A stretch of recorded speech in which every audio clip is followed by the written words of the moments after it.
okay ဒီစကလုံးလေးတွေကိုဘယ်လိုသာထွက်လဲဆိုတော့တူတူလိုက်ပြီးတော့လေ့လာကြည့်မယ်နော် share လုပ်ကြည့်မယ်အခု share လုပ်ပေးမယ်ဆိုတော့ဒီဒါလေးကို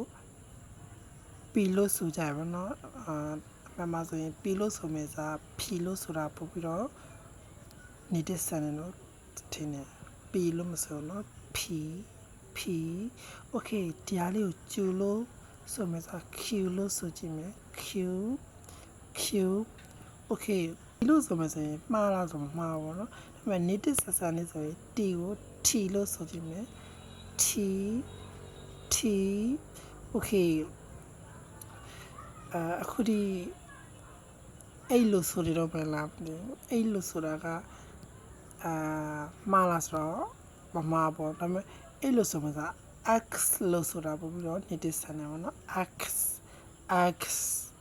okay z လို့ဆိုတော့လားz ကမှားလားဆိုမမှားပါဘူး z ကို c လို့ဆိုတာပို့ပြီးတော့ native speaker တွေက c လို့ဆိုကြရပါတော့အဲ့ဒါ native ဆန်တယ်ဆိုရင် c okay p q t x c ဘယ်လိုရမလဲဆိုရင် comment နဲ့ like ပေးကြတော့အပေါင်းနဲ့နှိပ်ခဲ့အောင်